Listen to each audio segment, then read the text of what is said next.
Hey,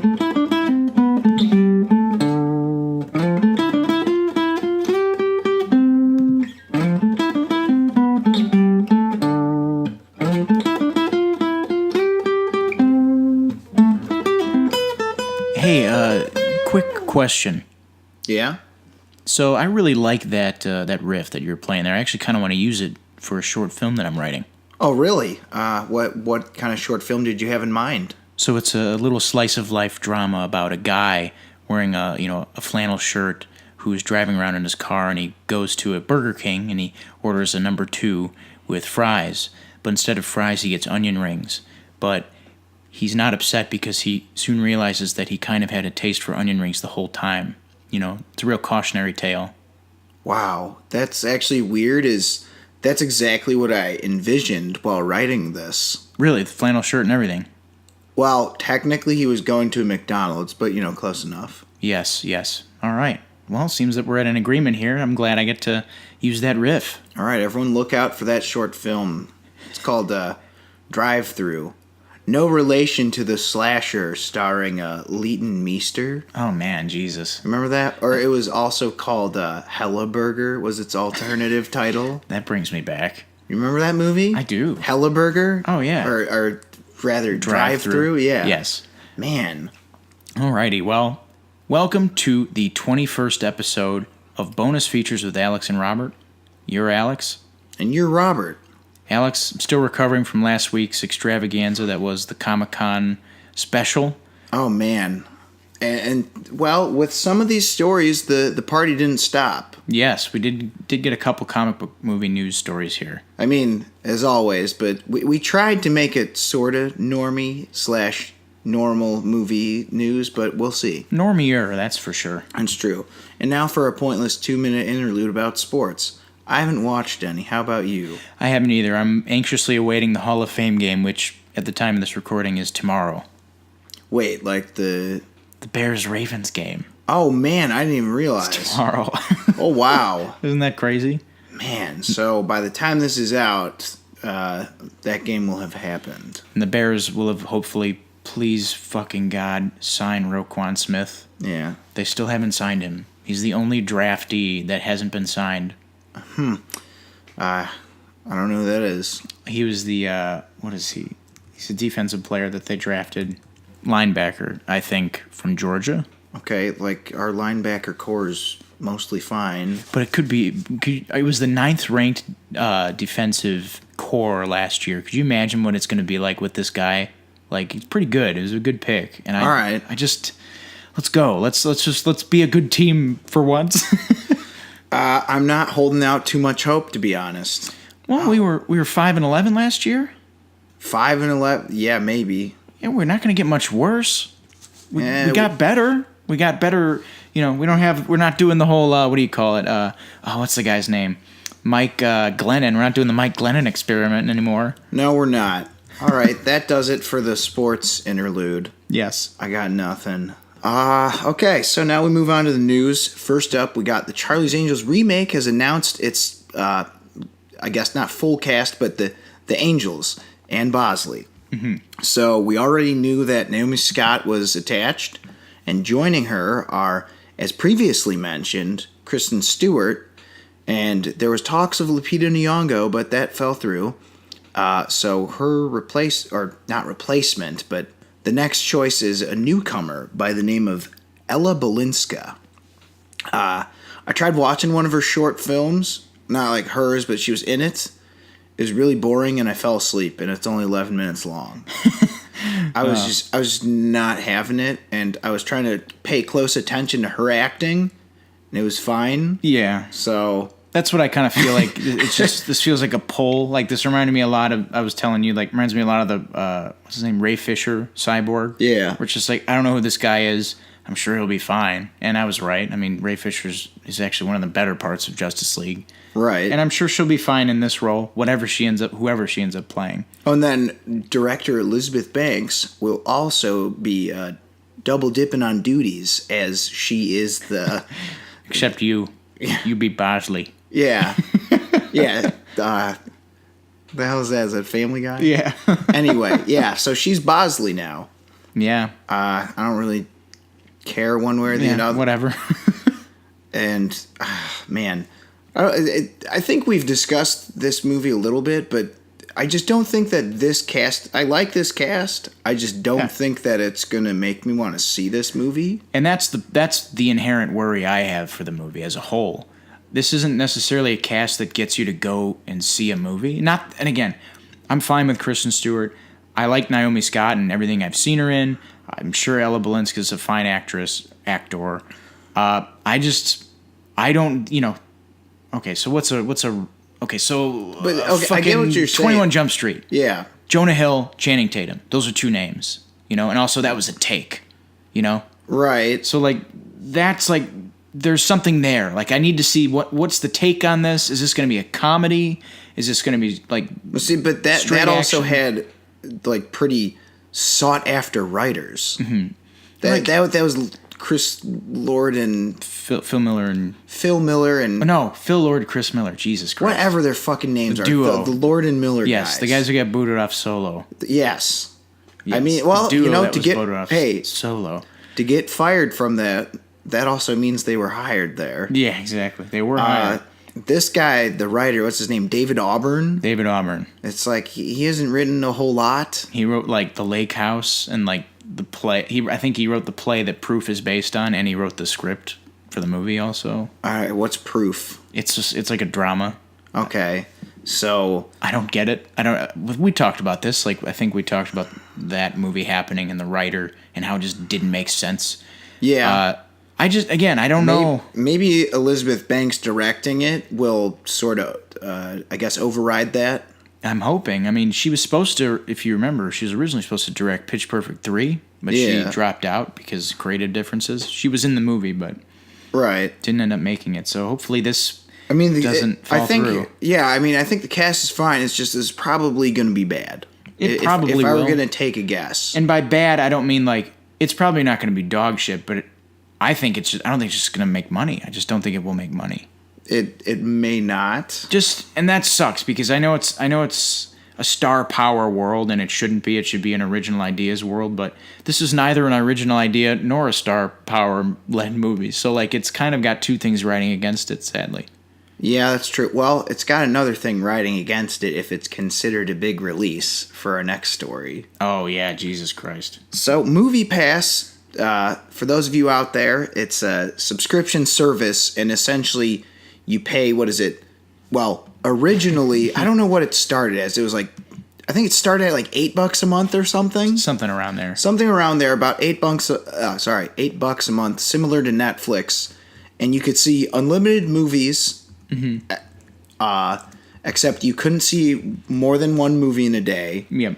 And that was pretty much the only stipulation. Yeah, there's some other stuff you couldn't bring a guest or... Actually, yeah. So there are some pretty big ones. You couldn't add another ticket on, which, I don't know. I get that, but it's you want to see something with people. It's, Right. You want to make it convenient. But anyway, so that list of stipulations sort of started to grow Animal Farm style. Yeah. And now it's gotten a really bad one. Apparently, for large release films, anything Transformers, Mission Impossible, Marvel, DC, anything... Star Wars, any large release... Even the Meg. Even the Meg, yeah. I guess that's considered a large release film.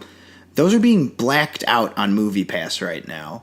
So if you wanted to use your MoviePass, you literally can't. I think now they're saying they've got some new thing going on where it's for the first 2 weeks you're blacked out from using MoviePass. There's also a huge price hike also announced. It's gone from $9.95 a month to $14.95 a month. And that's in addition to the blacking out and all of that mess. Yeah, so it's okay, so we're going to give you less, but do you want to pay more? Yeah. Now, could that have something possibly to do with the fact that on July 26th, they had a little issue? Mm-hmm. You know what that issue was, Robert? What was that? Well, the company was forced to borrow $5 million to stay in operation. Oh, Jesus. So they're having problems, and I've been weary of MoviePass because I just don't like the idea that everything... do you have your rewards card? Do you have this? It's like, can I just pay for a ticket and go see something? I didn't like that it was third party either. Did you join the Bruce Springsteen fan club? It's like, no, can I just buy a ticket to a concert? Right. Oh, you gotta join the fan club for $90 a year and pre-sales. Right. I don't know if he has one, but he might. Fuck. I mean, I know that there Who are knows? like most big bands have some sort of like Kiss Army, obviously. Yeah.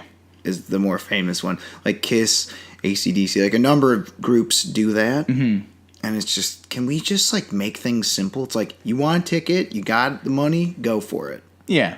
It was the third party aspect of it too didn't work because I'm like, how are you guys making money off of this? Well, that's the thing is they're operating at a loss for a really long time, and it didn't really seem like anyone was.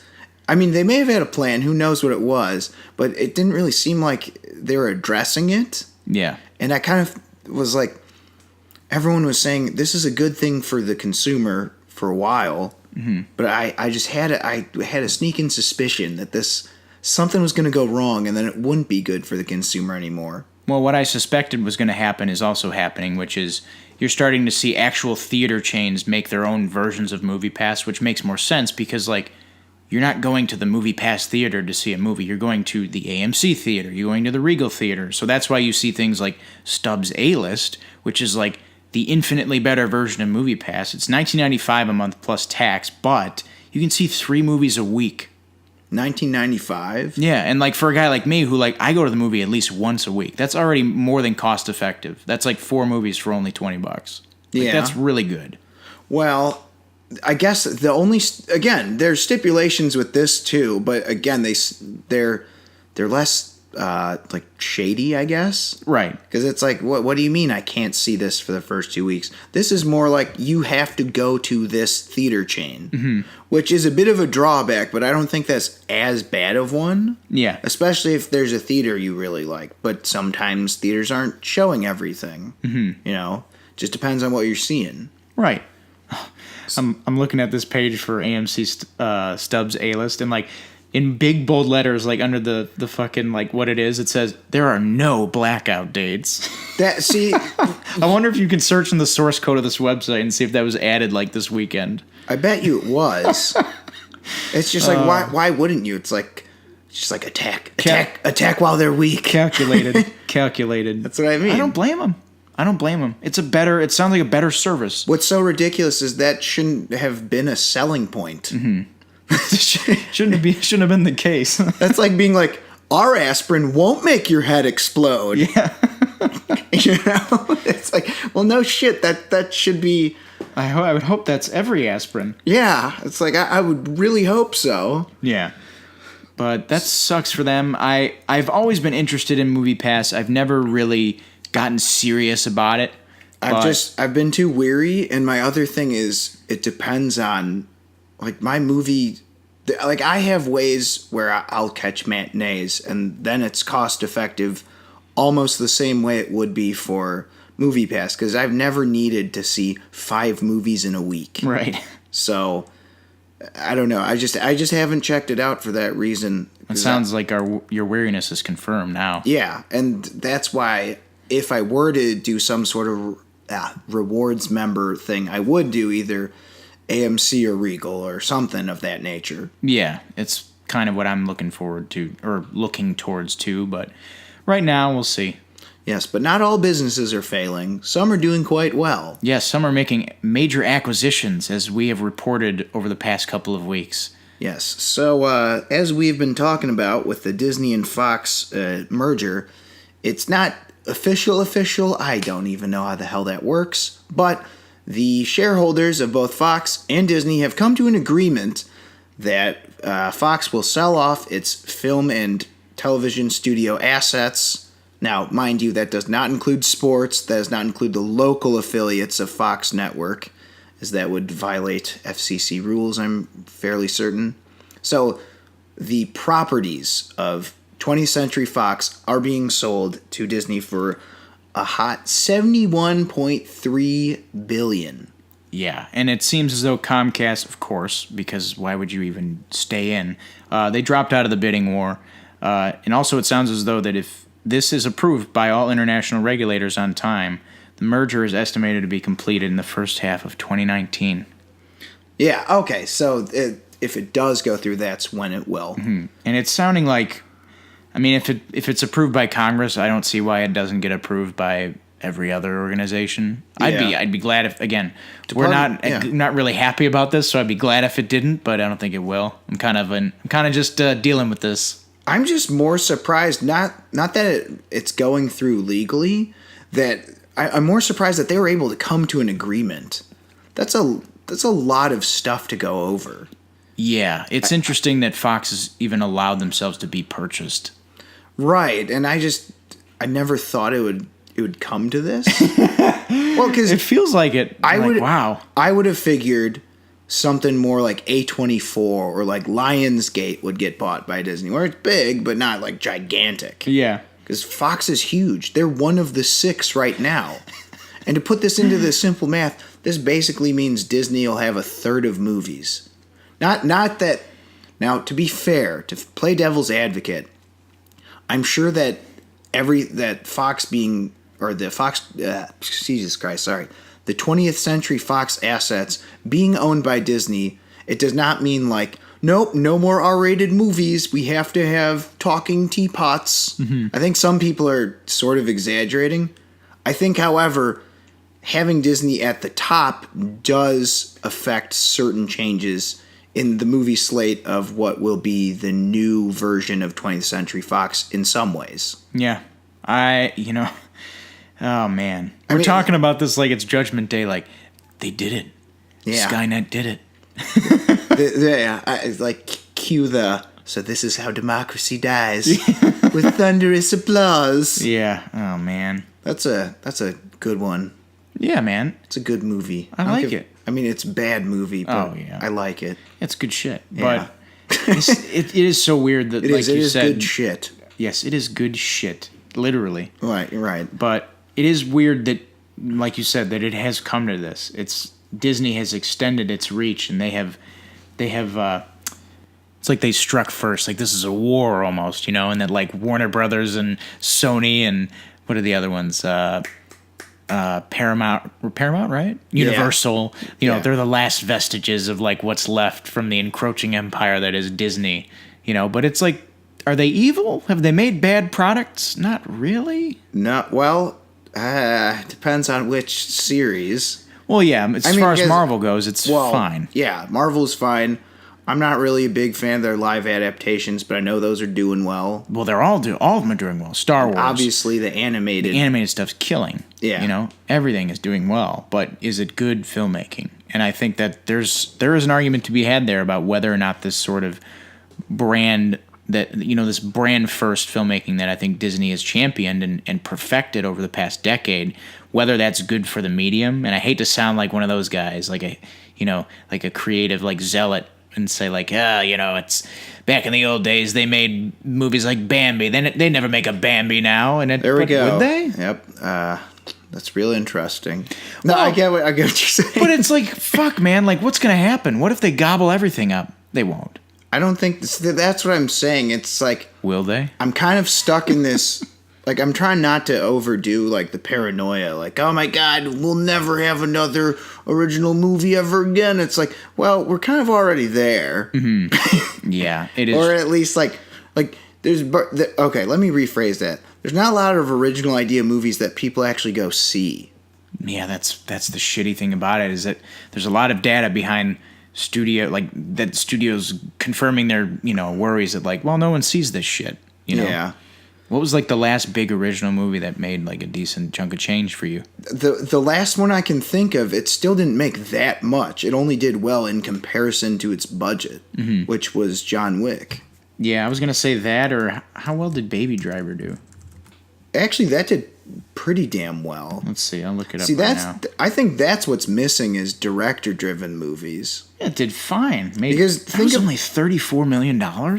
What? Baby Driver is only $34 million budget. How much did it make? 226.9. Okay, so yeah, that's a successful movie. That's solid.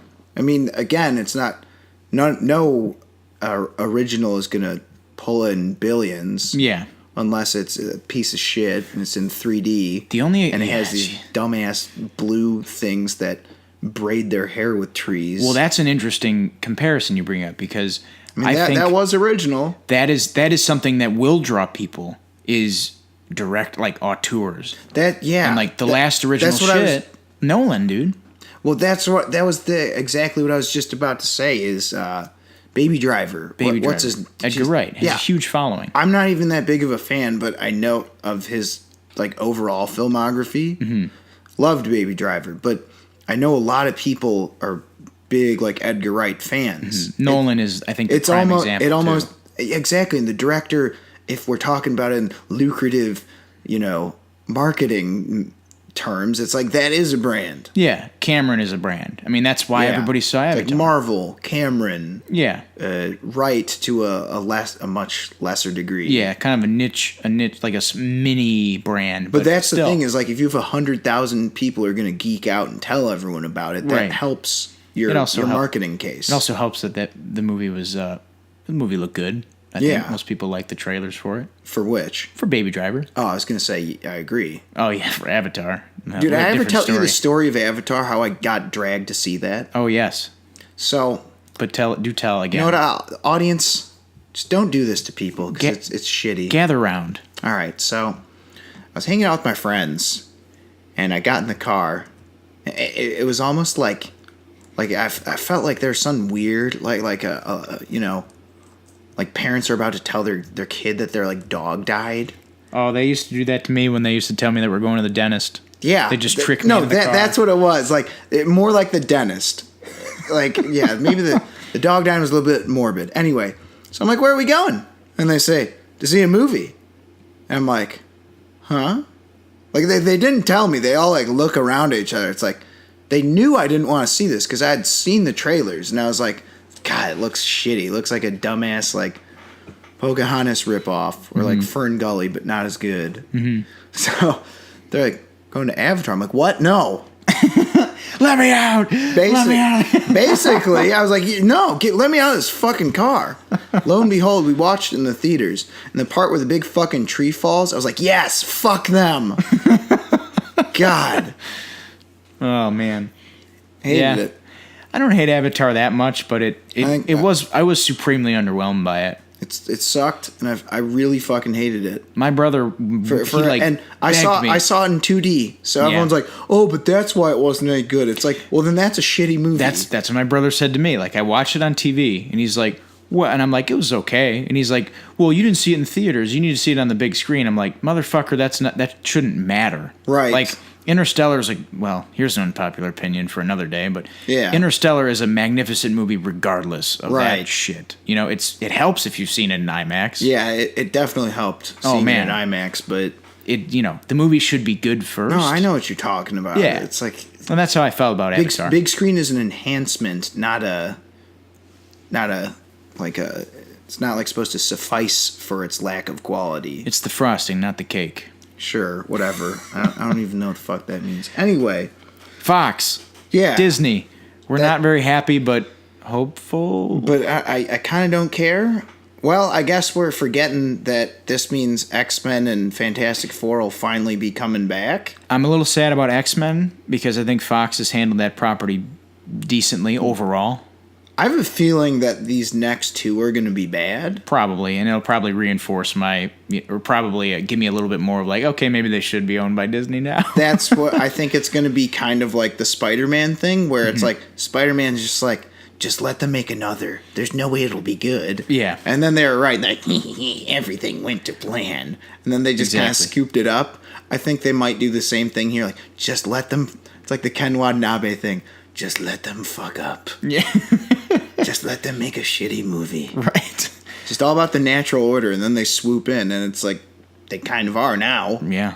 Well, that, and I will say I am legitimately excited because of Fantastic Four. Because we've seen Fox attempt that twice, both of which, I know the first couple, Tim Story, Fantastic Fours hold us. You don't like those? No.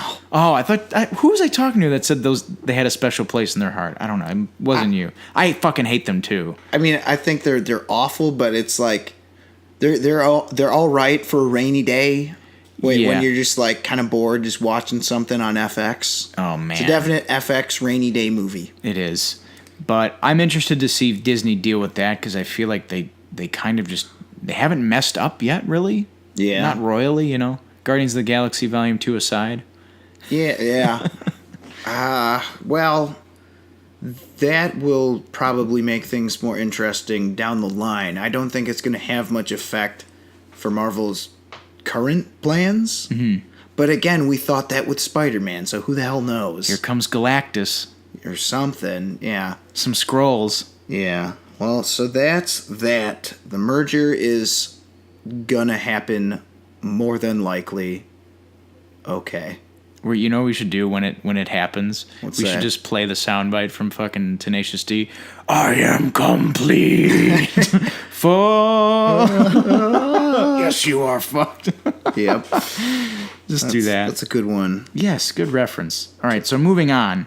We got our first trailer for Puppet Master, The Littlest Reich. We talked about this a month ago-ish, Sorta. thereabouts. It's the newest installment of the Puppet Master franchise. Okay. There's some weird new information, though. I learned about this. Oh? It is that it's this company. It's not Full Moon. It's not a Full Moon production. Really?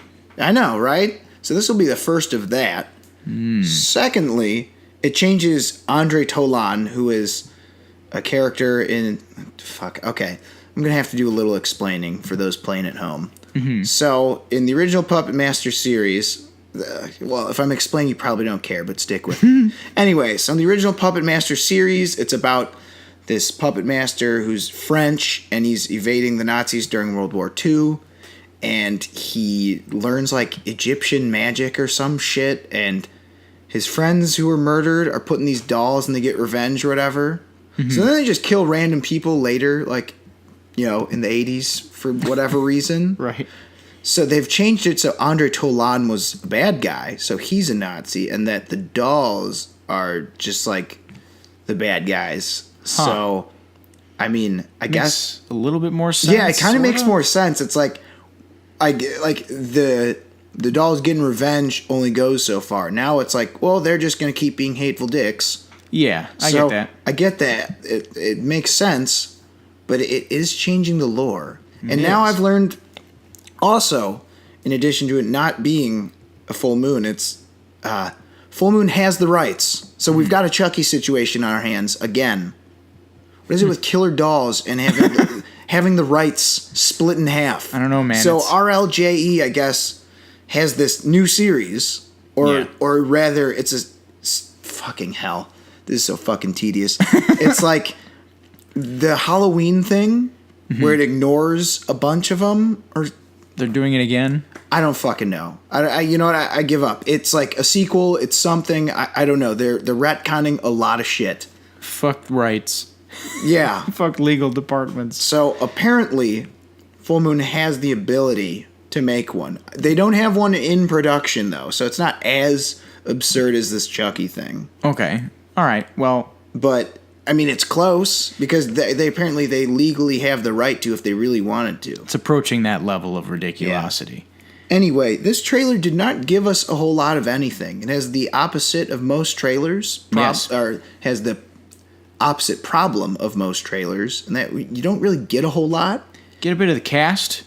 Yeah. I didn't know Thomas Lennon was in this. Yeah, he's the main character. Yeah, that's interesting. So he like finds it and he's like, "Where'd you come from?" You know, typical killer doll fashion. Like, where'd this mysterious unmarked package come from? Right. I hope it doesn't have anthrax in it. It's like, oh no, it has something much worse in it. Oh man. Yeah, this is an interesting trailer because it doesn't show a whole lot. I mean, we get a couple of the deaths, but they're edited weird, so you don't really see what happens. Yeah. Which I guess is good, but I don't know. The puppeteering doesn't... I know this is like a totally dorky thing to say, but it's like the puppeteering doesn't look great. Yeah, it doesn't. And I'm telling you, you can watch the older ones, and it looks better. Mm-hmm. I have no idea how. Maybe Brian Henson and co. need to give him a few lessons. I have no idea. Yeah, but try not to get sued by your dad's company this time or whatever. His dad's company. Yeah. Yeah. So weird. But Yeah, I don't know what's up with that. yeah, that's Robert is, of course, referring to the latest debacle with Happy Time Murders. Happy Time Murders, an upcoming puppet R-rated noirish sort of comedy. Yes, but the puppeteering in this, not great. Not great. I don't know what to make of this trailer. But I've been hearing so much good shit about this from, again, people who like this kind of thing and are entertained by dumb stuff like this. Right. So that gives you some hope, right? It does. So I'm thinking it's just one of those things where you're just going to have to watch it. Oh, we're going to have to wait and see. Again, superb observation there, Robert. Oh, yes. Wait. Actually, let me check my paper. Yes, this is the news portion, not the review portion. So, yes, we will, as expected, have to wait and fucking see. Mm-hmm. Good one, man. Good comeback. Moving along. I don't like these news stories. Yeah. They're all. What is this? 1, 2, 3 shitty news stories. 4 is a trailer. Not a lot of. It's a Puppet Master trailer. We don't get a lot of puppets. The Puppet Master work isn't good. I'm a little mad, Alex. Okay. That's okay.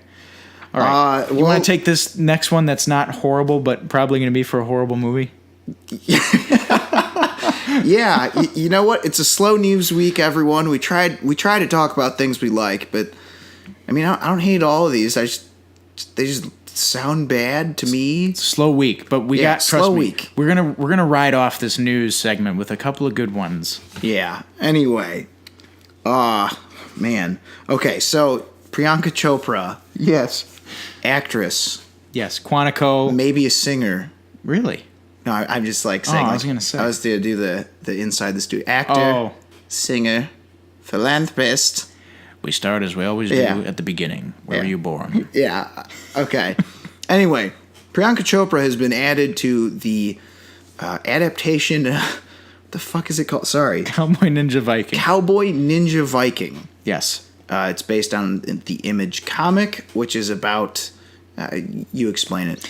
It's a government program where they take the genetic traits of certain warriors and funnel them into human beings. So there's a cowboy ninja Viking person who can fight like a cowboy, a ninja, and a Viking. There's like another person that's like an Apache, samurai, Roman centurion, or whatever the fuck. Any combination you can imagine. There's a bunch of them. There's also some funny ones like, what is it, like Maitre D, golfer. I don't know. Okay, the point is they give these operatives 3 personalities. Yes. And that's sort of is instrumental to what they are as warriors or as spies or whatever. And Priyanka Chopra has been cast as the female lead, said to be a love interest. Okay. I've only read like a little bit of the comic and sort of perused the descriptions or synopses. Yeah. So we don't necessarily know if she's going to be playing an operative or not. Yeah, I would imagine she would be. I hope so. If she was she was the bad guy in Baywatch. Yeah. Oh boy. Or bad girl rather. Yeah. And she was also Quantico. So that's like an action show about her as an FBI agent. Mm-hmm. Yeah. So I figure she has some action experience. So. Oh, so I know that I said this was going to be a horrible movie, which it could very well be, but it has an interesting little tidbit behind it, which is that it's going to be directed by Michelle McLaren. Oh, right. So the person who was going to direct Wonder Woman but dropped out, but has a really, really solid resume directing a lot of good TV shows, is directing. So I think with her directing, this kind of makes me still interested. Yeah, there's also a couple of I'm looking at the screenwriting. The screenwriters credits are the guys from Deadpool. Yeah. And Chris Pratt, I'm kind of really sick of, but I know. You know, we're not done yet, Alex. We gotta let him have his piece. See, that's what I'm saying. Is I like that Priyanka Chopra. It's like are you tired of the same 10 people? Okay, cool. Here's someone you don't really see a lot of. You don't see a whole ton of if you don't watch Quantico. Yeah, I like the casting. It's an interesting. I don't know. I mean, I feel like we need to know more about her character a little bit to get a little bit too excited or more excited. Yeah, that's why I'm like, this has slightly made me more interested. A lot of cautious cautious optimism, heavy emphasis on the caution. I'm just kind of cautious. Yeah. not even optimistic. I'm just kind of waiting on the sidelines. Cautious interest, maybe? Yes. Okay. Cautious interest. Alrighty. That sounds good. Well, I'm hoping it... Again, the only hope I get from this story is that it's being directed by Michelle McLaren. She's directed a shit ton of TV. Like, not just like, she directed Boston Legal or like, shit like that. Like, she's directed like Game of Thrones, Breaking Bad, type Walking Dead type shit. So she like probably knows her way around a fight scene or a shootout or a sword scene. I feel like this is a good choice to direct this. I would have loved to have seen what she would have done with Wonder Woman, but we'll see what happens with this. Yeah, I mean that. Did you hear what I said? I said we'll see what happens. Oh, good. I like the new transitions. It's the same idea though, because I'm like. But it's different words. Yes. But but to be a huge hypocrite, I'm going to continue to always say moving along. Moving along. Moving along, our next story is man. So this we talked about, it was at Comic-Con. But they didn't release it to the public. But now it has been. And of course, we're talking about the Venom trailer. Trailer 3, technically, right? Yes, this would be trailer 3. Oh, boy. Because there was is this even a Venom movie? A Venom movie? Okay, I guess it is. Yeah. And now it's like, now I'm just confused. Yeah. First of all, okay, so the big reveal, of course, in this trailer is that there are multiple symbiotes aside from just one bad guy, which was implied because it's based off a comic arc called Lethal Protector, which of course features 5 enemy symbiotes, and they all have dumb names. It's Riot, Scream, Lasher, Phage, and Agony. Yes. Okay, those are the 5. I have no idea who the hell is who in this trailer. It looks most of when, like, the actors obviously all look different. Right. The symbiotes, there's about 3 of them where I can't tell who's who. There's 3? Okay, there's Venom. That's what I'm saying. I don't even know how many there are. I was gonna say I thought we only got one more, and that was Riot, because I know there's like a gray one, and that's okay. I thought there's a gray one, but they show you the goop of the yellow one. Yeah, which is probably what's her name? Agony. Scream. Scream. Okay. Because there's 2 female ones. Okay. What's her name? The Phage? No. The actress who plays Michelle Lee. Michelle Lee, I think, she's listed as playing Donna Diego. Okay, so that'd be Scream. But what's weird in the trailer is you don't see her in full symbiote. She's the one that's like dressed as the cop, right? Yeah, like the EMT or whatever. She's got like spikes shooting out of her. Yeah, so she's shooting spikes at people, like doing symbiote things. But I guess you don't see her as Scream. But then Riot and I guess Phage or whatever, I don't fucking know. Is like I'm telling you, there's like the Riot and Venom. There's shots. I'm like, is that him? I'm like, I think that's him. Yeah, I think it's Riot. Because there's that one scene where it's like they're like suspended in animation, and like you see the symbiotes like coming off of both Tom Hardy, and it looks like Riz Ahmed. Yeah. So I think he's Riot. I think they're making Carlton Drake Riot in this version. Or at least he's at least one of the 5. But to make matters more confusing, I heard that Riot has multiple hosts. Yeah, I heard that too. Ruben Fleischer described Riot as a body hopper. Right. Which I'm not really understanding. You know what? Give me more of what give me more turds. Yeah. Like a turd in the wind. Yeah. There's also that turds. like it's like, oh man, this is like, who wrote this? Which person wrote this?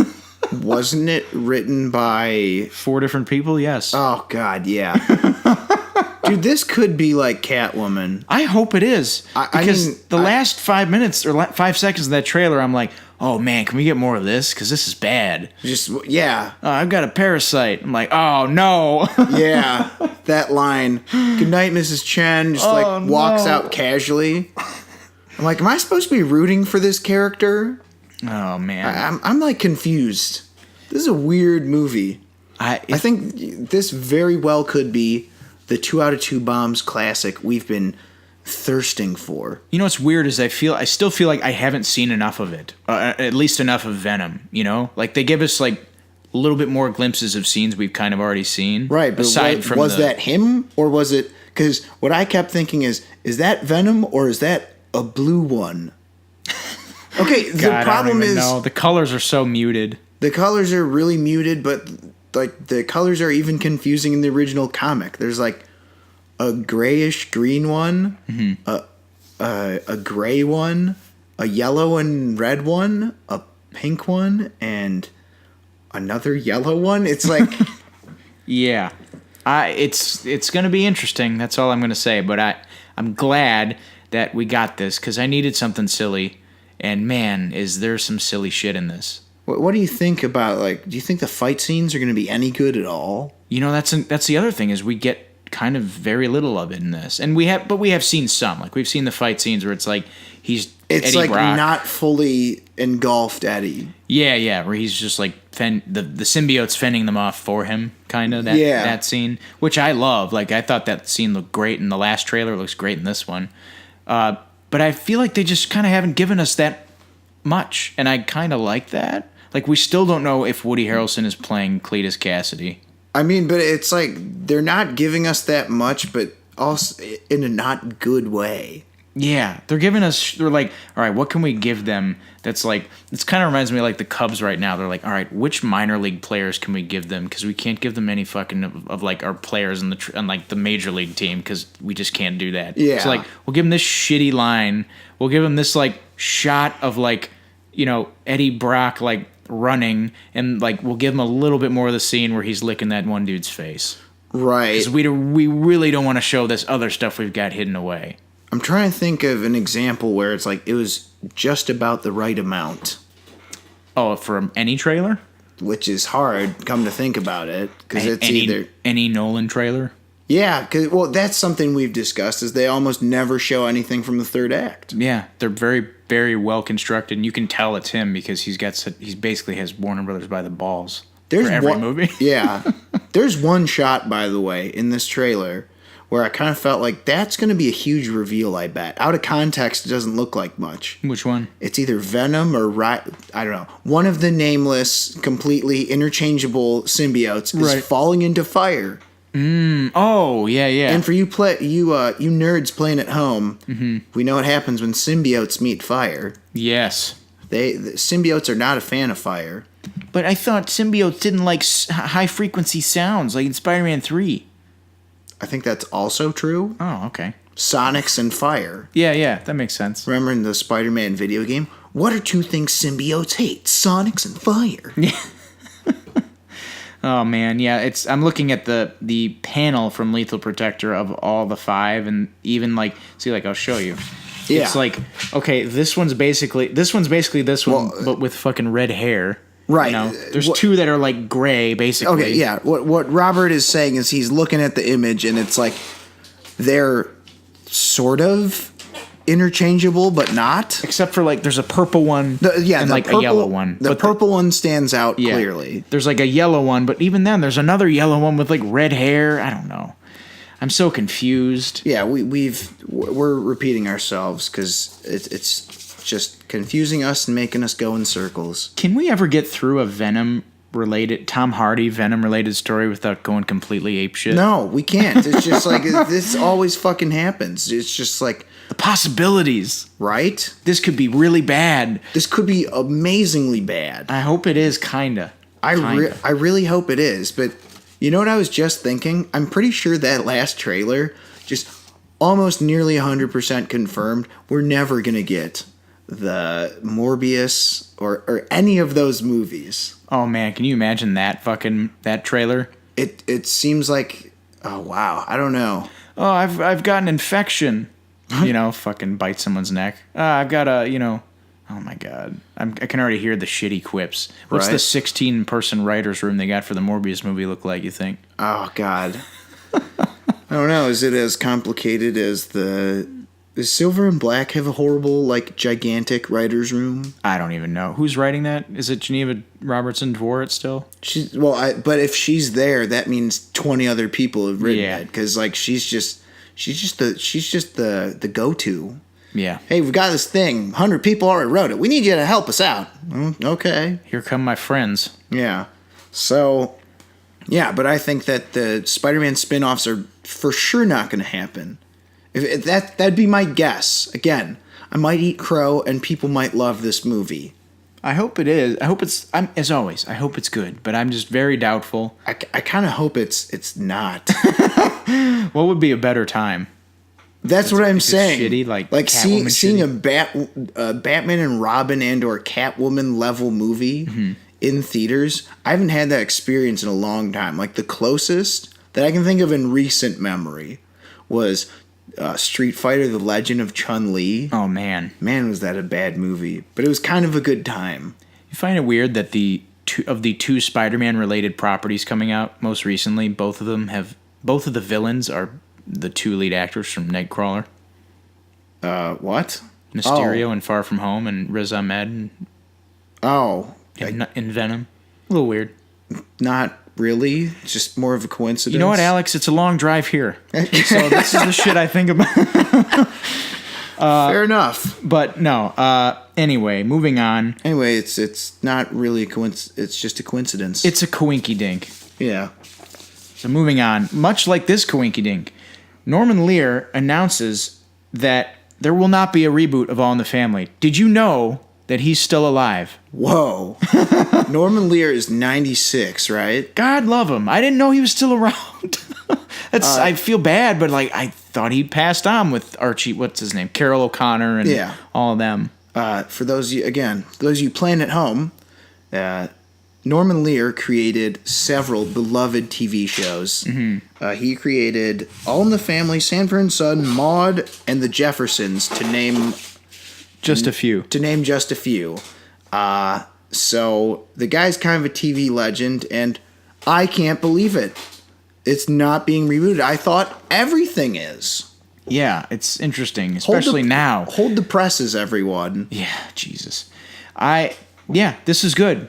Don't touch a classic. Good. All right, so that does it. Yes. Not really a real story. No, but you know what? There's some little bit of affirmation for you folks. Okay.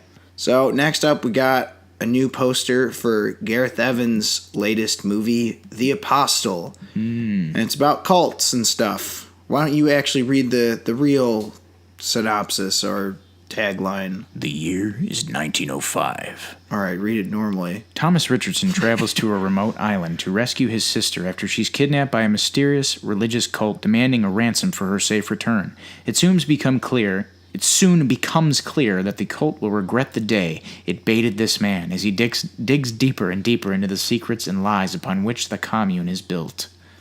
Okay, so I like this. Alex, it's being distributed by Netflix. Ooh.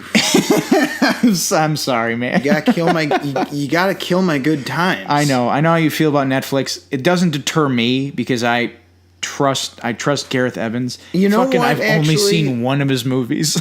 You know what though? What's that? Because he's used to working on small budgets. Yeah. This might not be an issue at all. Because both Raid movies, one was made for $1 million. The second one was made for $1.5 million. Yeah. So, 1.5. This is still being distributed, let me see. It's co-financed, co-produced by XYZ Films, who obviously helped produce the first two Raid movies. They also helped produce Mandy, which is a similar premise, which we talked about. Mandy. The Nick Cage, goofy cult, crazy, crazy evil movie. That's going to be a good time. Yeah. This, what the fuck was I going to say? I was going to say that also, as much as Raid 1 and 2 are about the martial arts, I think that you can't discredit or forget about, rather, the cinematography and the way things look in those are ultra slick. Yeah, and I also think the story, like the crime element to those movies is very... More in the second one. Well, yeah. I mean, but I'd say the story has to be solid in order to justify, 20 minutes worth of fighting, Right, and I think I think they did a good enough job in the Yeah. first one. I think the second one obviously expands upon that world a bit more and sort of explains a little bit of the not explained to death, but like it explains a lot of the subtext of the first one. Yeah. What I'm saying is I think he's got some other like he's not just good at filming fight scenes. I think it'll come in handy in this movie. I'm hoping it'll be a winner. But about Should this be. poster, Yeah. what do you think of it? Looks kind of cool, right? Right, it's just It's like I don't even know how to describe it. It's like a guy standing, wearing a fedora. He's got tree branches coming out of his back with birds on it. yeah, it's and, sort like- of a stylized modern horror poster. There's like a burning church in the foreground. So I'm like, okay, I get what this is going to be. This is going to be kind of a, well, it's described as a period action thriller. So maybe there will be some fight scenes. I don't think, but Not like, there's not going to be Iko fucking... Uwais is not the choreographer. No, it's going to be like, I'm imagining people like getting stabbed with pitchforks and shit type fight scenes, or like beaten over the head with shovels, So like game night style fight scenes. Yes. Just not, not that the fighters look overly trained or anything, but it just looks like a solid, sort of visceral fight scene. Right. Should be good. I'm hoping so. I would really like to see some footage of this. Is there a trailer out or nah? Not yet. It is premiering at Fantastic Fest next month, so I'm assuming probably along that time we'll be getting a trailer. And it's going to be released on Netflix on October 12th of this year. Making me wait. I know. Well, actually, I guess that's not really that long since it's I just heard about this. Fuck, it's August 1st almost. I don't get how these things slip by me. It's weird. I'm a big fan of this dude's movies, and I'll search shit up about him just to see where Raid's at. The last thing I heard is he was taking a break from the Raid series, and I guess this is why, but for a while I had no idea what the reason was. So, The Apostle, coming out on Netflix on October, what again? 12th. October 12th. So that'll do it for that. All right, this is going to be real random.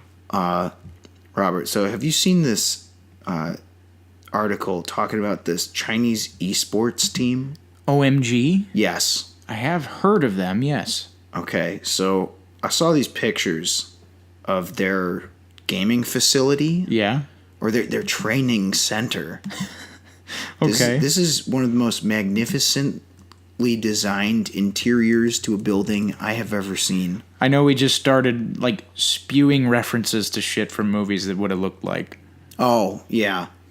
It looks like so many different things. I don't even know how to for describe those of you it. playing at home, in China there's a esports team. Again, that's video game competitors. And they're in this gigantic building. I think it's like 3 or 4 floors. Yeah. And each floor is for different teams, or rather different types of teams. Like there's a League of Legends team. There's a PUBG team. All that mess. A lot of Anyway, different so competitive this sports. building looks like the iPhone commercial buildings mixed with like the cloning center in Star Wars Episode 2 on Camino. on Camino. Yeah. Oh man, it looks like one of the factories from iRobot. Like I don't even know how to describe it. It just looks very magnificent and scary, like a supervillain's lair. It looks like the fucking Ben Mendelsohn's company's lair from Ready Player One. It's just like what's the purpose of this? Why do you need this like crazy looking hallway with like, are those rooms? People supposed to sleep in those?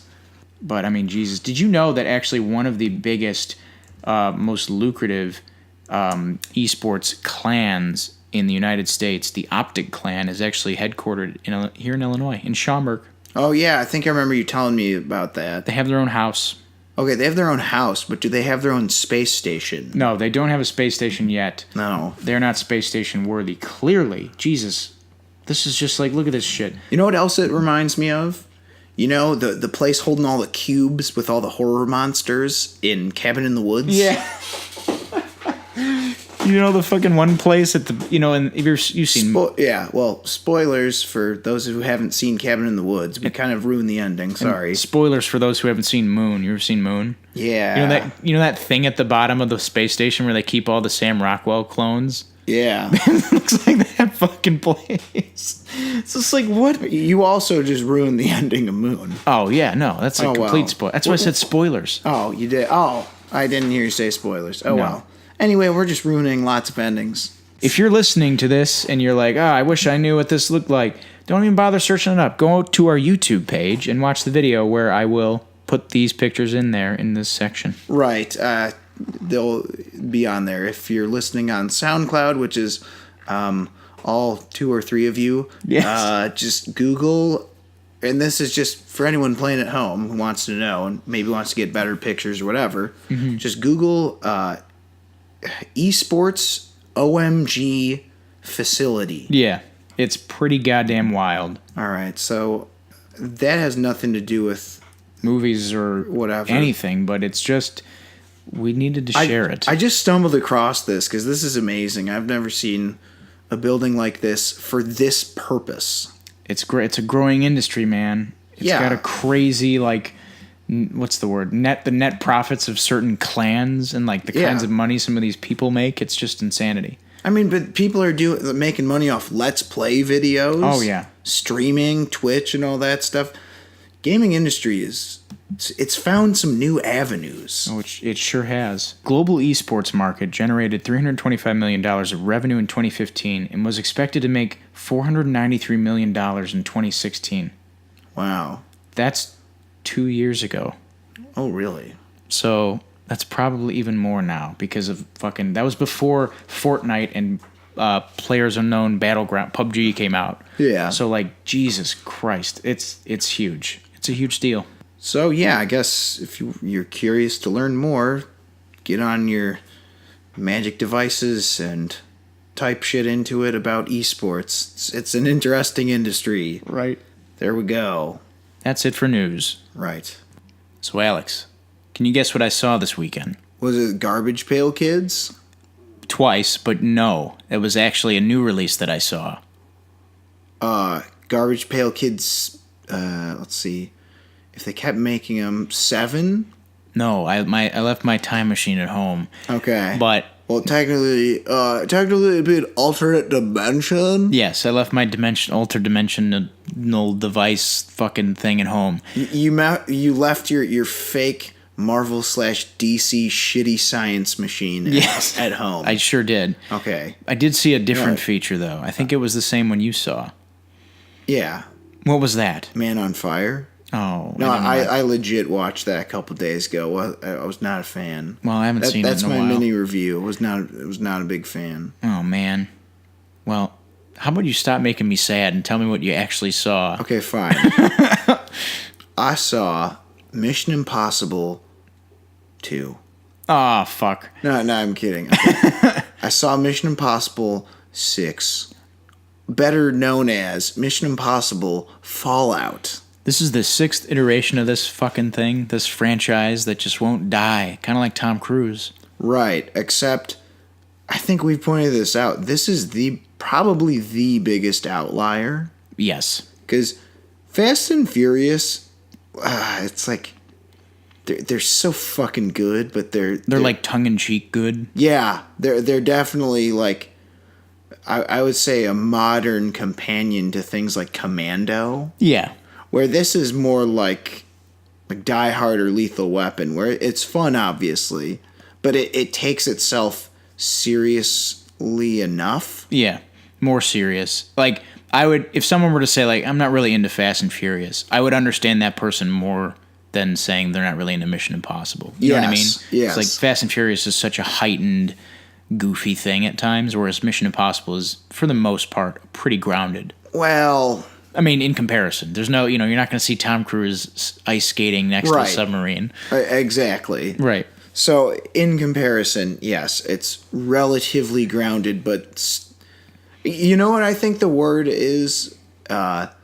that I would say, I was thinking about this as I left the theater, and this is no idiotic pun intended. Mm-hmm. There's movies about the impossible, and there's movies about the improbable. Yeah. And I would say this is obviously, despite words in the title, about the improbable. Yeah. Whereas, like, a guy flying around shooting repulsor lasers in an iron suit next to a guy with a lightning hammer who's a god of lightning, and a dude who throws a discus. Or like a guy driving a car from out of one of the tallest buildings in the world into an adjacent, also tallest building in the world. Right. That's like, okay, that's impossible. That's impossible. Yeah. But, you know, a guy having a rain fight with the cops surrounding him, it's like, that's unlikely. Yeah. Right. But, you know, maybe he's, like, really cool with all of them. He's like, no, please, just let me do this. And they're like, all right. Yeah. You know, so, like, again, Lethal Weapon, it's about improbable. And then there are the middle, sort of. Mm-hmm. Like, Rambo 3 is, I would say, pretty in the middle. Yeah. Because it's, like, sort of grounded, but it's the idea, it's just this one dude doing all this. That's totally impossible. And then you have, like, your grounded, which is what I would, probably the best version of that is probably the Bourne movies. No, I wouldn't even say, well, I would say those movies are definitely the improbable rather than impossible. Yeah, but it's like, anyway, those are super to the level of kind of reality, at least. But so now we've spent about 4.5 minutes or so talking about shit. Just shooting the shit about not this movie. Let's talk about this movie. First. Yes. Alex, your opinions on the Mission Impossible movies thus far, just to give some of our listeners context. I don't really see why that's important. But well, I mean, if you love Mission Impossible 2... Yeah, okay. There's a problem. Fair point. Yes. Okay, so to bore our listeners further, I'll go into the chronicling of this series. You can do it quick. 1, pretty rad. 2, pretty fucking bad except for the action scenes. And let me point out there are not many. Mm-hmm. Or they're not throughout. 3, a really, really good change in direction. Mm-hmm. I'd say like maybe slightly better than 1. Yep. 4, favorite of the series. 5, also really damn good. Mm-hmm. So I've really enjoyed the last 3, especially the last 2 before this one. So 4 and 5. Yeah. 4 being my favorite, just ever so slightly. I'm kind of right there. Same thing. First one's good. Second one's not so good. Third one's really good. Fourth one is great. It was my favorite at the time. Fifth one was excellent. It was my favorite as soon as it came out. Like immediately after it. So they've kind of done the Fast and Furious thing where it's like they've gotten better each time since 3 almost, in a way, almost. For me it has. I know you kind of feel a little differently, but it's close. But like it's consistently good, and it's like if this means anything, I would score 4 and 5 perfectly. Yeah, same. I also would. So those are both 15s out of 15s. For those of you playing at home, I rate out of 5. God damn it. Robert rates out. I rate out of 10. Out of 10. Yes. So I almost called you like rabies. Rabies, that's okay. Anyway. It's late. But so Fallout, this is directed again by Christopher McQuarrie. He did Rogue Nation. This is the first time the same dude has directed a Mission Impossible movie twice, interestingly. Right. And it kind of shows, because I would say this is the most prior entry heavy Mission Impossible movie. You know, out of all of them, sort of. Because I could see if I were to show my dad this and he hasn't seen the first one, he'd be like, "Who's this guy?" Oh yeah. Well, see, but that's the one thing I thought they did well in this is if you haven't seen it, it's You're okay. Yeah, it'd be helpful. For instance, Ilsa Faust, and this is not a spoiler. This is just speaking generally. Mm-hmm. As a character, knowing who she is, it makes a little more sense. Right. Because this movie, instead of laying it on thick with, exposition, they just let the subtext kind of say, she's had a history with Ethan Hunt and Ethan crew. Hunt, yeah, and crew. They've had encounters. Crossed paths, yeah. Yes. Yeah. And I think it kind of works either way, because I've only seen 5... Maybe just once in theaters. Me too, I think. I think maybe I've seen it at most once, like on TV. Mm-hmm.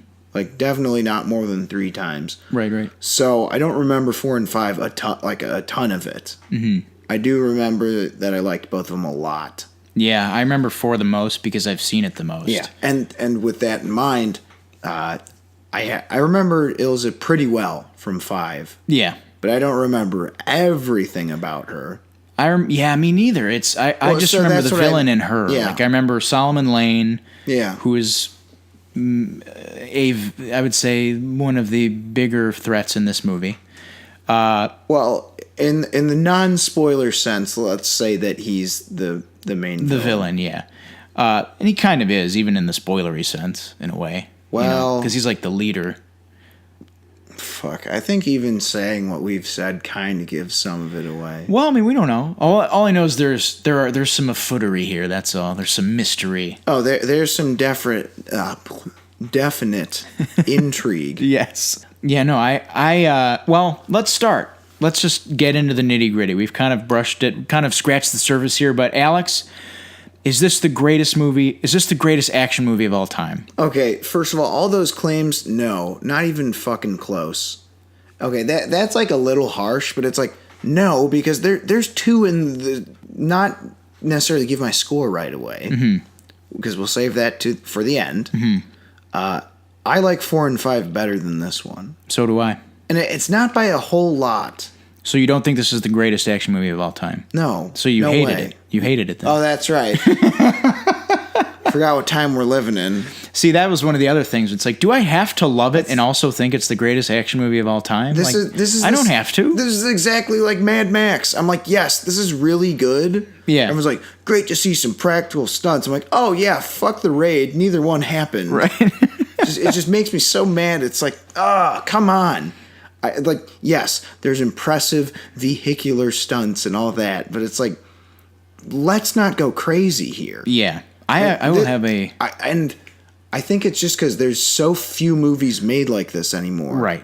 That's why the novelty is like, oh my God. I'll have a question for you. Or rather, let me rephrase that. There's so few movies like this made...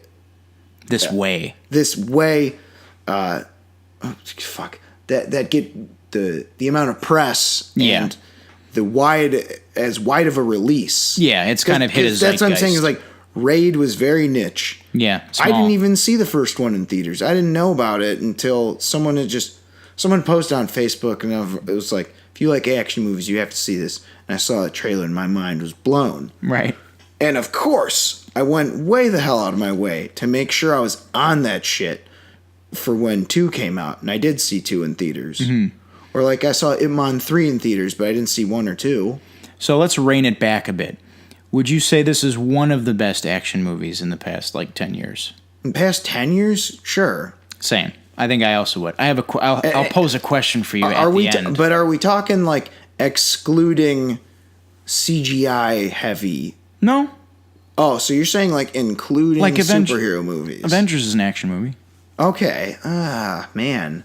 Last 10 years. You know what? Fuck it. Yeah, it's still in there. I would say so too. It's definitely up there. Just because it's not the one doesn't mean I hate it. Internet, just because I'm not going to buy into your hyperbolic, fucking hype culture. That was the thing that was bugging me. It's like the commercials, on Rotten Tomatoes, which is an aggregator, by the way, owned by Warner Brothers. Oh, also, if you give something a 3 out of 5. That's considered a what the fuck is it? Fresh score. Yeah. But you know what's bullshit? And I want people to know this because I've seen it. Mm-hmm.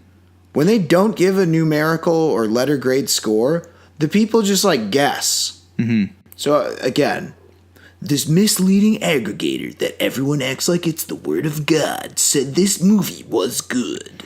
Yeah, it's people form your own opinions, such as we will, in saying that. Well, but don't be a contrarian either. Yeah, no, this movie sucks. It's just so basically we're being like the surf instructor in Forgetting Sarah. Pop up. Just pop up. Just do it. Faster. Do less. No, do less. You're doing too much. Doing too much. You're doing too less now. Just be like the surfer guy. It's fucking Paul Rudd, man.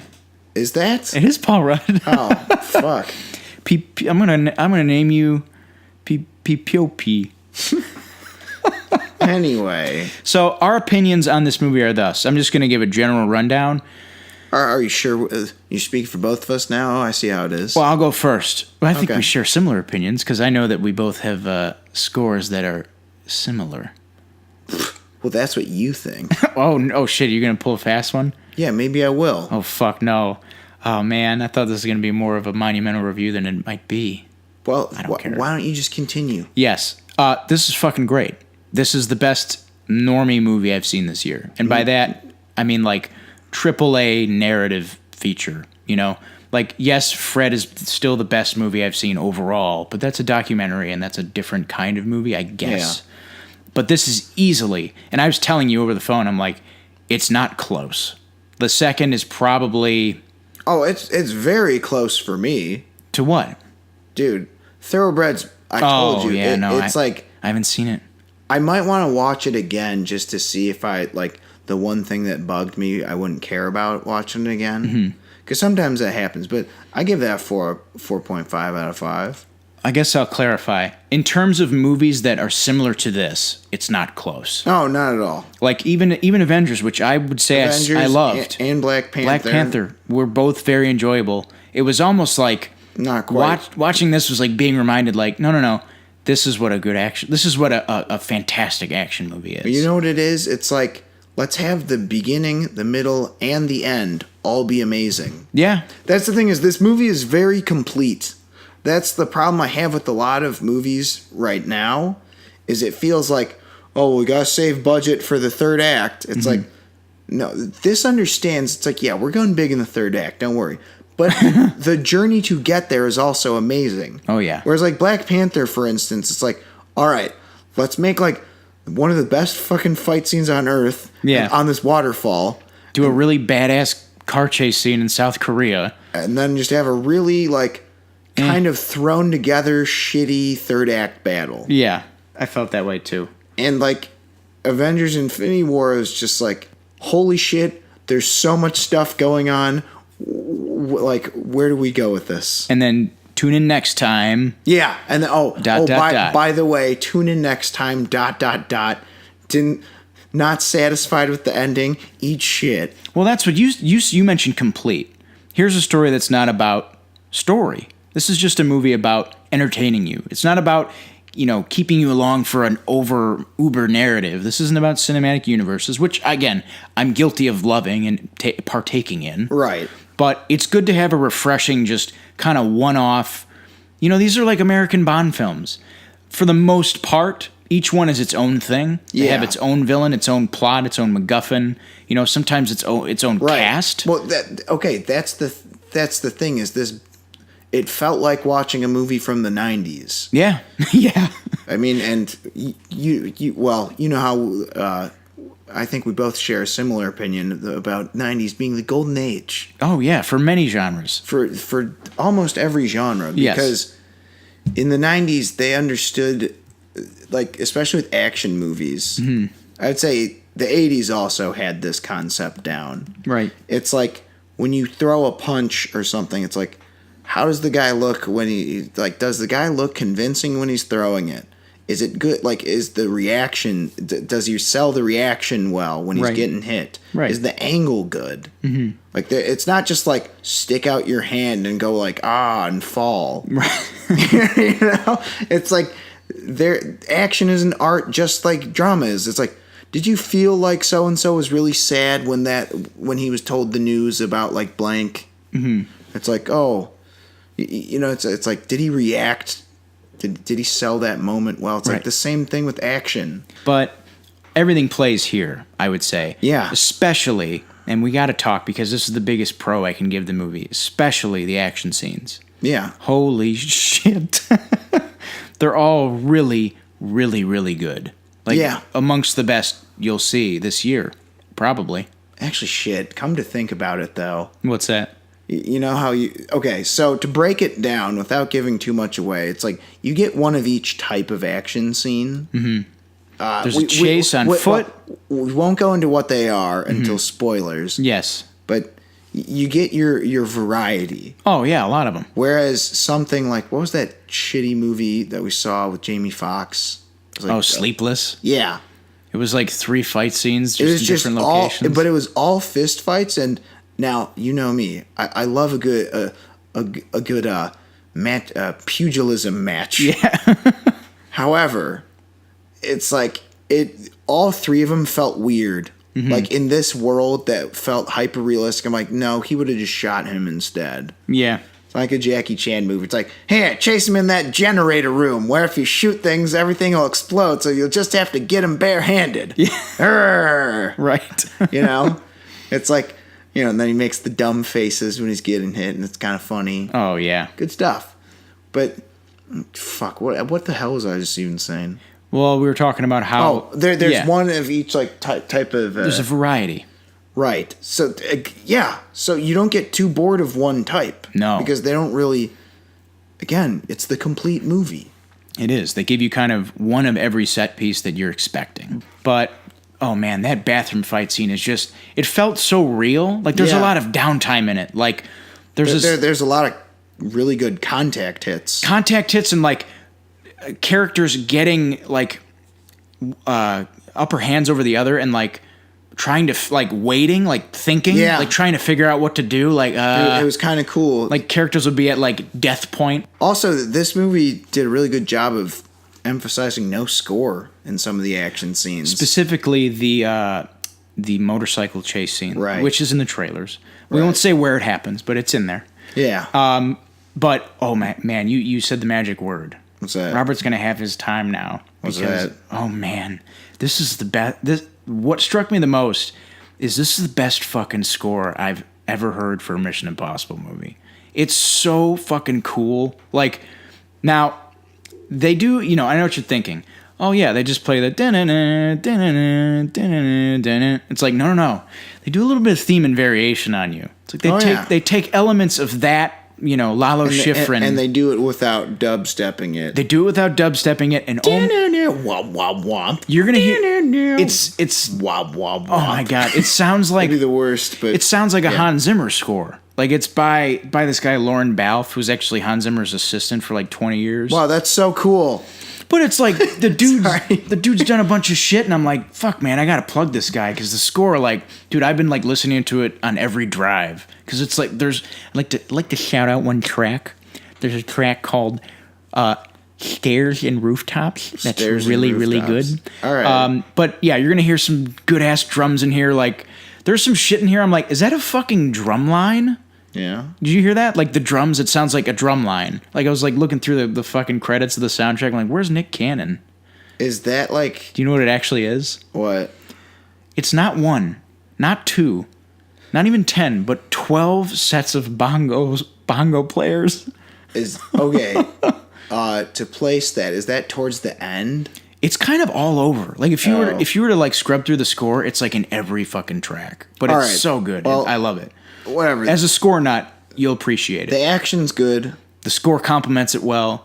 The score complements it well. We got to talk about the man, the myth, the legend. Oh, God. What an idiot. In the best, most lovable way, Tom. Tom Cruise is a madman, people. He's just nuts. He's 56, by the way. 56? Yeah, it's my dad's age. Oh, my God. Wow. He's the man. I can't believe it. And it's, you know, to all the people, and they're out there like, oh, it's bullshit. You didn't really do all these stunts. It's like, I don't know how you could watch this and disagree. You know, like, there's so many stunts where you're like, no, that looks like him. Well, that's the other thing that's kind of cool is in having to prove it's him, you know, choosing the angles that show his face, it also gives stunts that you normally see from the same angles, sort of different angles. It makes it cooler looking. Like the motorcycle one. Yeah, the motorcycle chase, you see several shots that show it's clearly him. Yeah, and it's like, I remember saying, like, how come I never see shots like this in movies? Like, it's usually, like, shaky cam, you know, or, like, from the back or, like, side.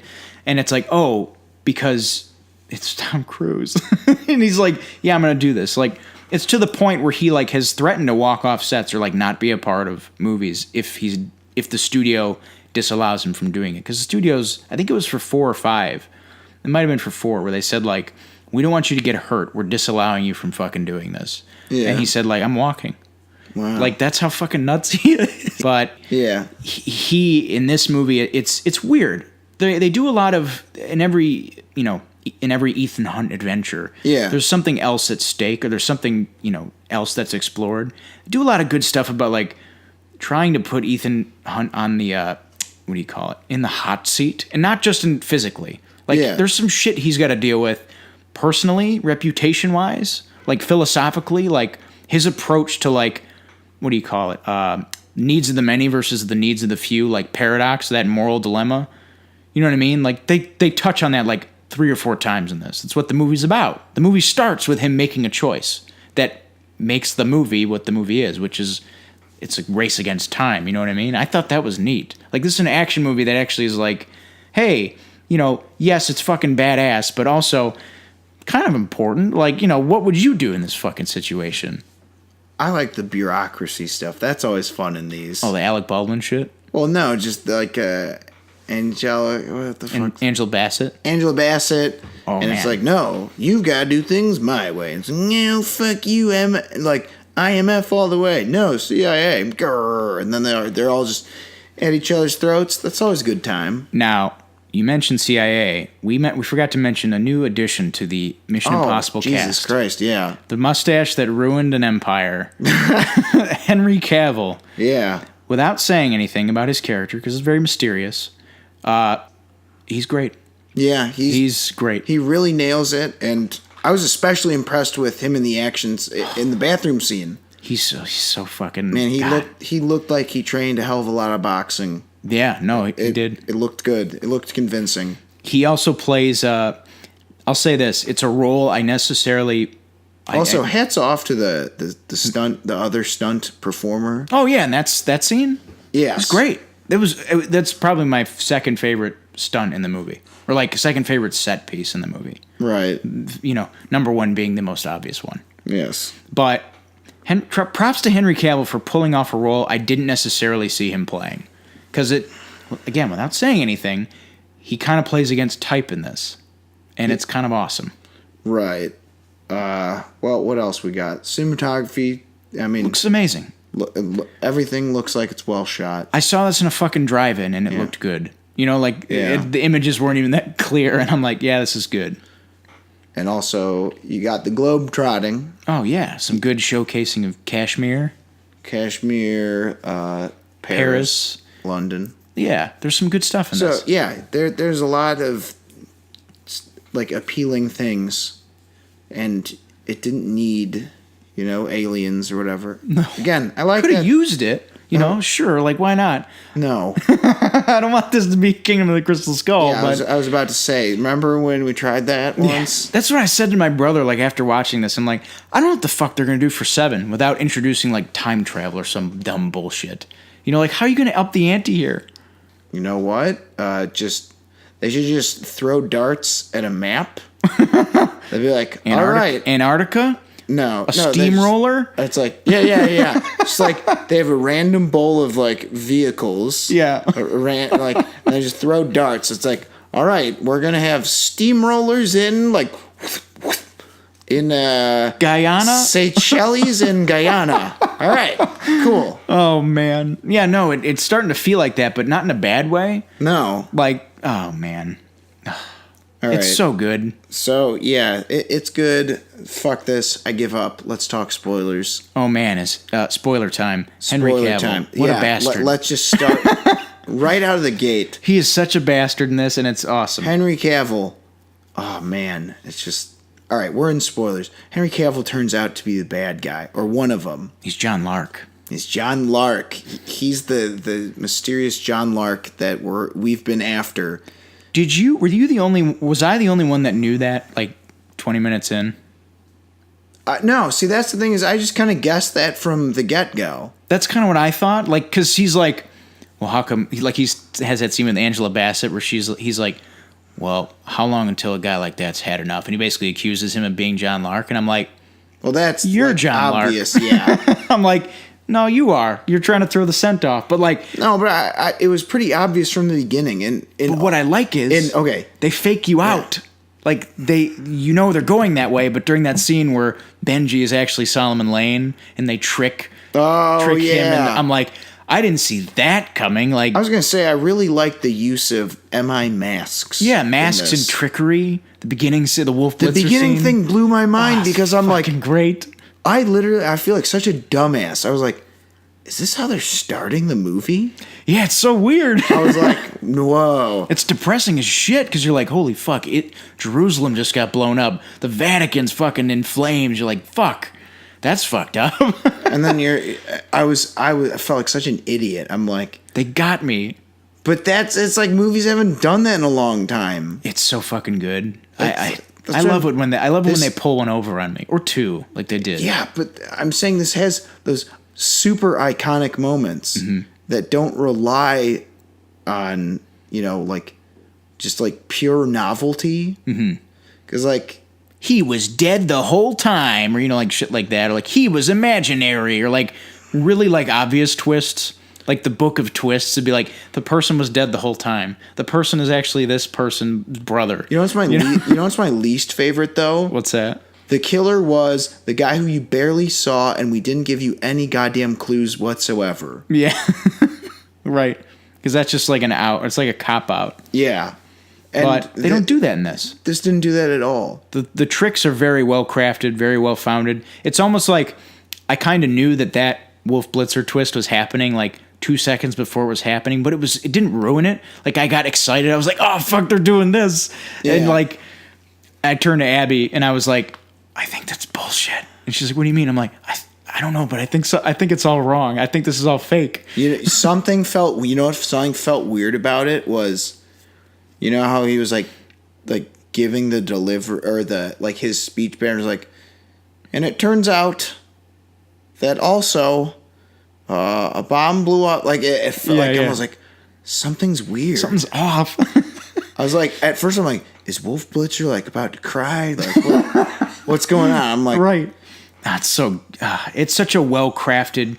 Those are the Mission Impossible like iconic moments where like those aren't even in Bond movies. Like Bond movies are just like, he figured a way out of it. Yeah. This one's just like, holy shit, they were playing the villain and the audience. Yeah. God, it's so fucking good. But how about White Widow? We talked about this. She was sorely underutilized. She was great. Like as soon as she's on screen, I was like, who is this? I'm like, she commands the screen, if you will. You know, shit was like so fucking funny. What's that? When she just like kisses him, like it was like a hate kiss. She's like, you know what? Fuck it. It was like, what is this, dick? Yeah, it's like you're a jerk. Come here. I felt like that was like a Roger thing to do from like American Dad. It is so weird, but. Yeah, she's such a great character. Did you know that you've seen the first one, right? The very first one. Yeah. So the first one, how there's the Vanessa Redgrave character Max. She's kind of like a similar role, like she's kind of an crime underground person. Yeah, she's like an older woman. That's her granddaughter in this, and they mention it in this. They say like my grandmother Max, she was really a strong woman or whatever. I'm like, huh? They didn't need to do that. It's just like, oh.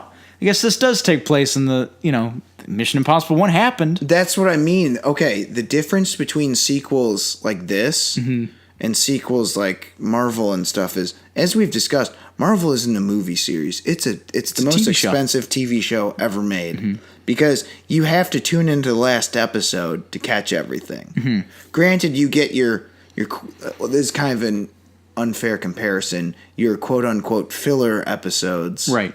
Or rather, your standalone episodes is the word that's more pertinent here.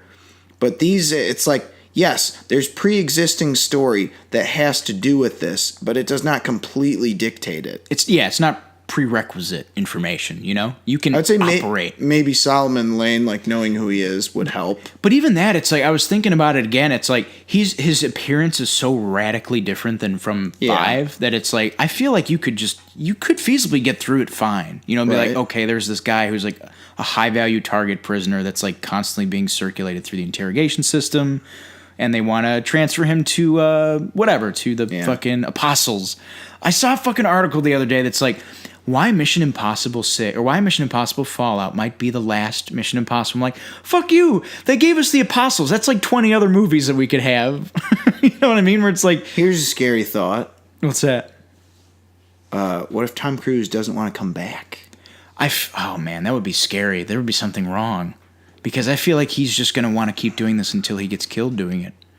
I don't get this. I mean? It's like, you are 56, dude. I could see him going the Liam Neeson route. By the way, everyone, for those of you playing at home, as we say, I'm sure you've seen probably the video of how he breaks his ankle. Oh, it's glorious. They use that shot in here. Mm-hmm. I mean, you can't, like, they don't use the angle where you can see it break. Mm-hmm. Which is the weird part, is I've seen, like, the angle they use in the movie, you can't tell. Because it's, like, overhead? No, it's, like, sideways or whatever. I don't know. You just can't see. Mm-hmm. But, like, the other angle, you're like, oh, boy. Mm-hmm. But they do use... They use the shot after, which is him limping his way up the side of the building. What a champ. Like, yeah. I can't even believe that shit. He walked with a he, like, tried to fast, like, jog with, like, a broken-ass ankle. Yeah. What a guy. I mean, the stunt work is just insane. Oh, yeah. And I applaud the man. This is, like, even in Marvel movies, there's a reason why I like the Captain America series a little bit better. Is because even that has... Fights, and I would say certainly more practical stunt work than something like... Guardians of the Galaxy. Non-cosmic set pieces. Like stuff you can do on the ground. Like a shootout scene on like the Washington, D.C. Turnpike. Or like exactly. A fight scene on a freighter, or like stuff like that. Yeah, so for that reason, I mean, the stunt work is just... I can't even begin to talk about how top-notch it is. And there's even like little things that aren't huge, moments, but I just like them. Like getting Solomon Lane out of the van. The police van. Yeah. The paddy wagon. It's going all zero grav and shit. Yeah, and then you just see him like about to drive. Like he's like, and he just takes the huge breath in. Shout out to Sean Harris, the actor for Solomon Lane, being good in both this and Rogue Nation, even though he looks nothing like the same person in either movie. Right. He looks like an accountant in Rogue Nation. I will say one other. See, this is like a positive complaint, I guess. It's because there was so much good in this, similar to the White Widow. Mm-hmm. I would have liked a little more Ilsa. Yeah, she does get her time to shine. She's she's very like chaotic neutral, like almost like spectating, but like making sure to like swipe when the time is right. Because what exactly is she again? She's MI6, right? MI6 now, because she's like... Not to be confused with an alternate title of this movie. Yeah, MI6. Yeah, that is fucking weird. Or is it MI5? No, it's 6. Oh, 6. It's definitely 6. Okay. God, it's so fucking weird. It's 6, and it's still this fucking good. Yeah. But I meant her spy agency. Yeah, but no, she works for MI6, and she's like basically paying reparations for all the bullshit she's done. Yeah.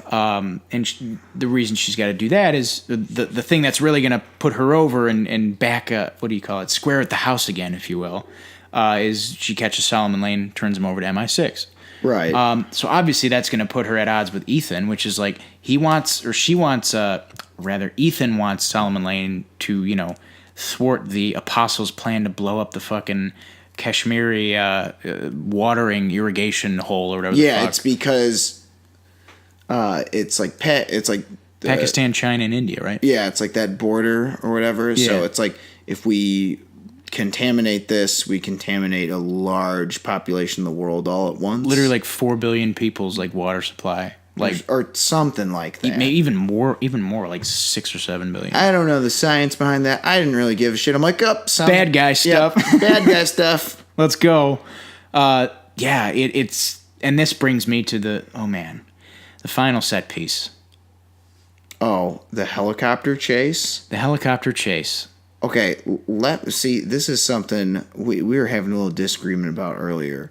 Yes. So, yes, we've all seen helicopter chase scenes. Mm-hmm. I can't really name like a ton off the top of my head. This is the best one. That's what I was going to say. It's like, so what if we've seen helicopter chases? This is the best one because it's like, how often do we see helicopters chasing each other, But then one is going crazy. First, he tries to drop the payload on him. Yeah. Then he just rams him. Then he misses him. Then he rams him. And then he I love the reckless abandon.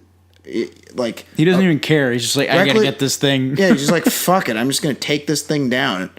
It's like I can't even. I'm trying to think of like a good comparison. Mm-hmm.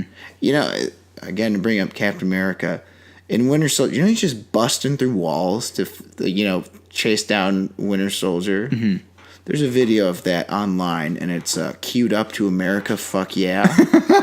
It's just like this is so perfectly matched together. Right. I kind of felt like that was his deal here. He's just like, fuck it, I just gotta keep going, like keep jumping, keep crawling, do whatever. Oh yeah, I swear to God, there was an unbridled desperation. It's unrelenting. Unrelenting. I swear to God, he says "come on" like 15 times in that scene. Yeah, like he's just like fucking desperate. Crashes the thing, and then I love how it's just like, no, we're not quite done here. Like, all right, we got a fight scene. And like they have a quick sort of fisticuff / argument, or not argument, but a tussle over the control of the bombs. And like a perfect 90s movie, Henry Cavill has been burned by the gasoline or whatever, so his face is over oil, now. yeah. So he's a scarier villain now. Yeah.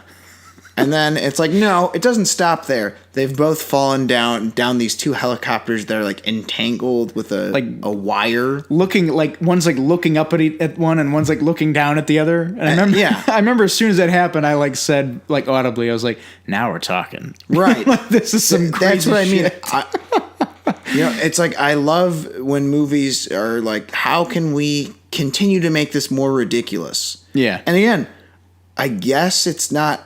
I mean, in movie world, it's like I suppose this is possible. Yeah, in Mission Impossible world. In Mission Impossible world, I suppose the fuselages of the two helicopters could get stuck in these crevices that are perfectly just wide enough for them. And the hook from the payload line is like caught holding it up. that was so 90s the way he kills him too. It's like shotgun on the wall type shit. You're like, that hook's going in someone. Yeah, keeps and then getting it's like knocked down. Yeah, peg. It keeps getting knocked down. It keeps like, hooking on, and you think, man, please go in his face. Someone's gonna get it. Please go in his face. Then he yanks on it, and sure enough, goes right in Henry Cavill's fucking head, right in his face, and drags him off the cliff. Oh, it's so goddamn good. That's a classic. Get off my plane type. Oh yeah. Kill. This isn't 90s, I don't think. Or maybe it was. Get off my helicopter. Get out of my helicopter. No, but what year was the Gone 60 Seconds remake? Gone in 60 Seconds remake? When did they make that? Oh, God. That was a remake? I think it was. Holy shit. I didn't know that. You're talking the 2000s Nick Cage movie. Yeah, it's a remake, isn't it? Holy fuck, look it up. Yeah, okay, anyway. Wow. That's not what I'm talking about. This is a whole other discussion. Jesus Christ. God. Anyway, focus. Yes. My point is, he kicks him in the coffin, so you can be like, yeah, remember when he did that? Oh, yeah. Like, there's a cool, like, memorable got the hook in his head. It's not like he punched him and he fell down. Yeah. And then cuffed him. I've always been an advocate for more creative villain deaths. Right. And this had it. This took the concept of that third act and said, let's make this ridiculous. Right. Let's continue to make it even more ridiculous. So it just keeps piling, the building blocks just keep stacking on each other. We got the parallel action going. We got a fight scene within a fight scene, like fucking Simon Pegg getting hanged by fucking Solomon Lane trying to fight Ilsa Faust, and Ving Rhames trying to cut the wires. And of course they're going to cut on one. Right. They're like, we're going to have to cut on one. I'm like, fuck you. This movie's going to fucking give me a heart attack. I mean, they gave us the bombs are here, here, and here movie, and it wasn't shitty. No, and they even give you we got to cut this wire at this time. Again. And it fooled me. I was a sap. Like, they freaked me out. I was scared. That's what I mean. The end. I had that at the beginning. If someone, like, my head was like, Robert, they're going to be okay. And I was like, just shut the fuck up for a second. Let me watch this. It took what's great about the 90s movies and, they added whatever the hell they felt like was necessary to make it modern. And it worked. Yeah, it really did. I thought that, again, it's just a kind of an overall complete entertainment package. You get everything you want, all the set pieces you want, all the faces you want to see. It's funny, there's a lot of new stuff in it, like, the White Widow character, Henry Cavill. I'm hoping we see more of the White Widow character. I'm thinking we will. And if not, we'll at least get Vanessa Kirby back in Hobbs and Shaw as Deckard Shaw. That's God, Jason Statham's now that I sister. know who she is, that makes me much more excited for Right? that movie. Yeah, As if I wasn't excited about that movie enough. Is it Paramount? Yeah, no, it'd be Universal because Yeah. that's Fast and Furious. Yeah, Universal must have saw a cut of this movie beforehand. Yeah, maybe. I bet they saw it and were like, fuck, we got to get on this because she's great. Yeah. She is really awesome, and I hope we get more of her. As far as gripes, and they are just gripes, I have one where it's like, and this is the reason why I've got one. But What's that? Well, apparently you said 4 and 5 did this. Yeah. But I hope to never fucking see this as long as I live. Yeah. In another movie. So at the beginning, well, if you're listening to spoilers, you saw it. Yes. So after they do the whole cold open, if you will, with the, we weren't really, like, none of the bombs went off, you dumbass. We just did that to fool you. Ha ha ha. So after that, they do the sizzle reel / montage during the opening credits. Yeah. And I was just sitting there so fucking mad thinking, I'm gonna watch this movie. Why are you doing this? Yeah, And you claim that they did this in 4 and 5, and I have no recollection of them doing the same. So this is actual audio of Alex finding out that he's incorrect. So Alex, see, this is the opening titles from Ghost Protocol. So see, they're lighting the fuse. Okay, skip this shit. Okay, so I see. See, this is like, right? here we go. There's the Burj Dubai scene.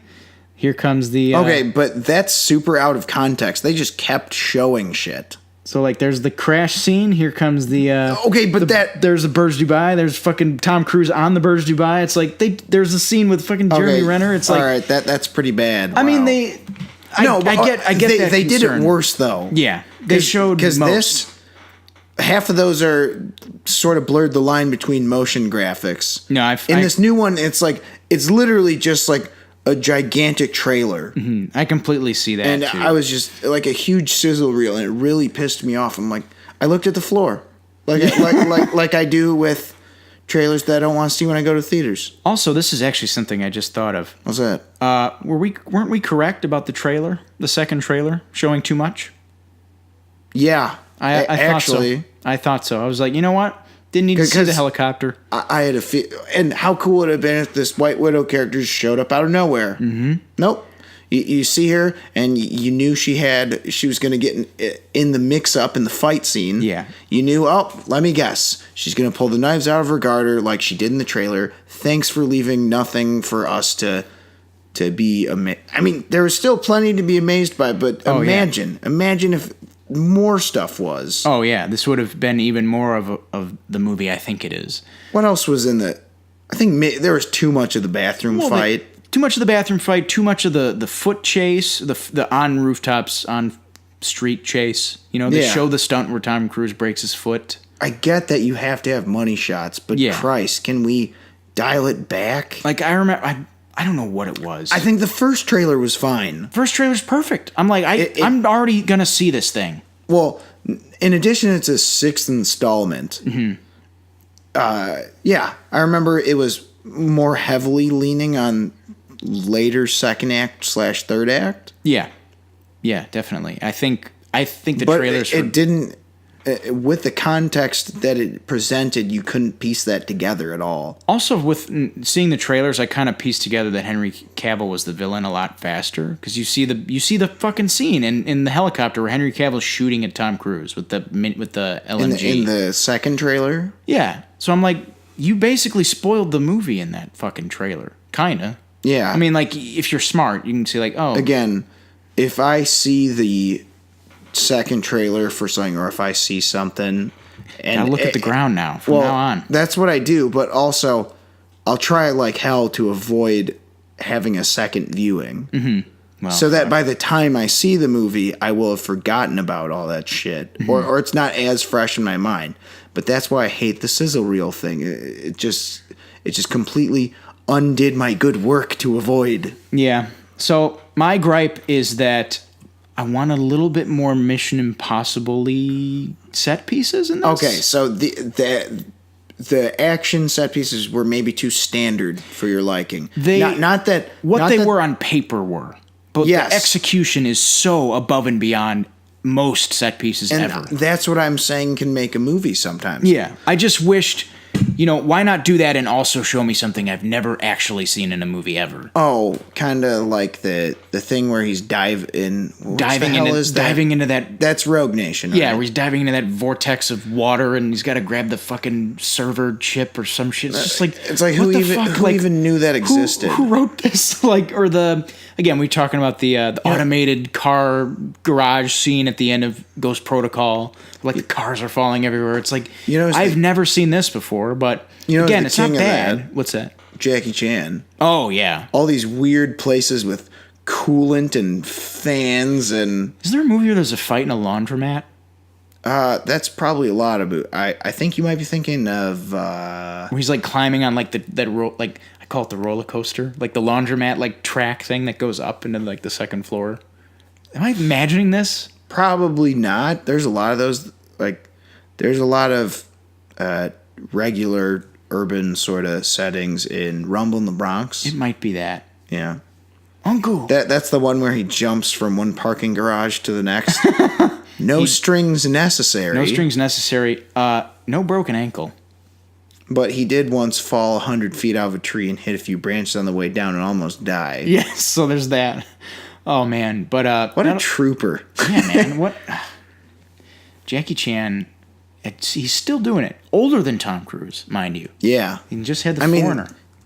He's not doing as crazy stuff, though. Still, it's just like... He's not doing giant slides down the side of hotels. Yeah. Like in... Is that Who Am I?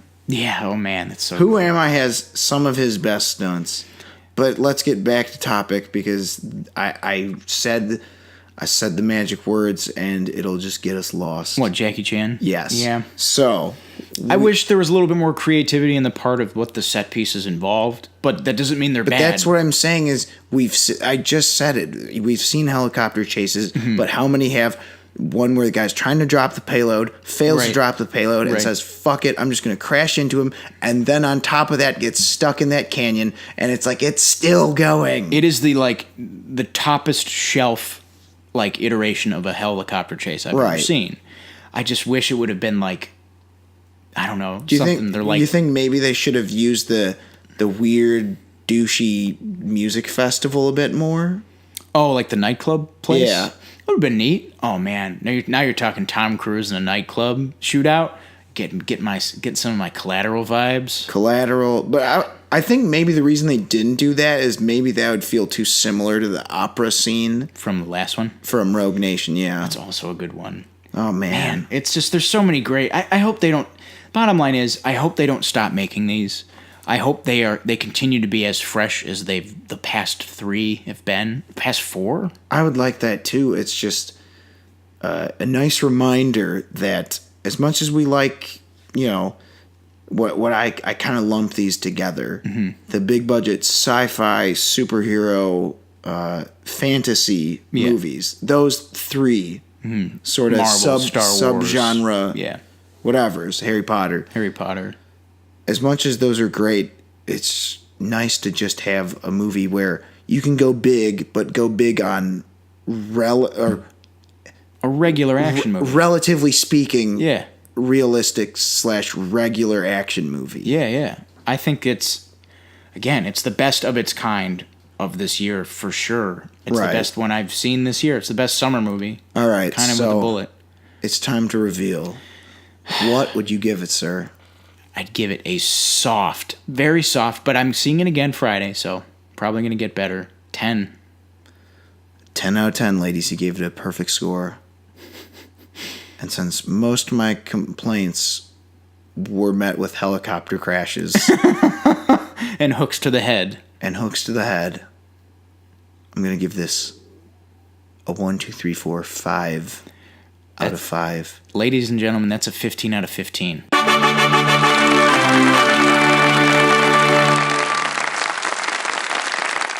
Perfect. That's it, guys. It's the first 15 of the year. We've been waiting, and I thought I had a pretty good feeling this would be it. So you know what that means now? We got there. That means you have to see it now, or you're an asshole. Yeah, that's right. That's what that 15 out of 15 means. Well, that's what the internet taught us, is Right. to just be huge jerks about our opinions. Yes, you also have to like it. Just remember that. Yeah. You don't have to like it, but I'll be very quizzical if you don't. I'll be very interested to hear your opinion, Armand White. Armand White. Man, I wonder... I don't know. Maybe even he will be won over. What's the one fucking thing from Family Guy where it's like, I know, the parents from Dirty Dancing will back me up on this. No, Peter, even we're getting into it. Oh, I feel like Armand White's like, nah, it's pretty fucking good. I haven't checked his review, but... I haven't either, but there you have it, ladies and gentlemen. First perfect score of the year. And now for our game segment. Hey, Alex, what color shoes am I wearing? I don't know. Oh. Okay, so... That does it for games. No, we got one more game. Okay. So this is a game called Name 5 Movies with the word mighty in them. Ready? Go. Mighty, do I have a time limit? Yes. Did it just run out? Yes. Oh, fuck, I lost. All right, it's okay. Round 2. Okay. Name movies with the word doubt in them. Doubt? Wrong. Mrs. Doubtfire? Also wrong. Mighty Ducks? Correct. Mighty Joe Young? Wrong. Okay. We'll come clean. We have no games this time. Yes. No one cares. Did I score anything? No. We just got lazy and we talked about this for too long. Yes. All right, so thank you for listening to episode 21 of Bonus Features with Alex and Robert. We're not doing the I'm Alex, I'm Robert thing? We do it at the beginning. Yeah, we already did the beginning. Just shut. I'm not going to shut talk. up. Let me Let me finish. Don't listen to me. All right. What the fuck is that? Wait till I finish the question. Finish the question. Anyway, man, we're gonna reference that 2 episodes in a row. That's okay. It needs to be. That could just gonna be a thing. Anyway, thank you for listening to episode 21. You can like us on the Facebook to keep up with all our stuff. You can drop us a line there if you'd like to say some stuff about what we've said or about movies. Or maybe you saw pictures of that, whatever the hell, game facility. Right. And you're like, so this is where dreams are born. Mm-hmm. And robots. And robots. Robots that dream are born there. Or again, the YouTube, the SoundCloud. Subscribe and like and comment and do whatever. Go nuts. Go for it, man. Reach for the stars. Sky's the limit. See you guys next time.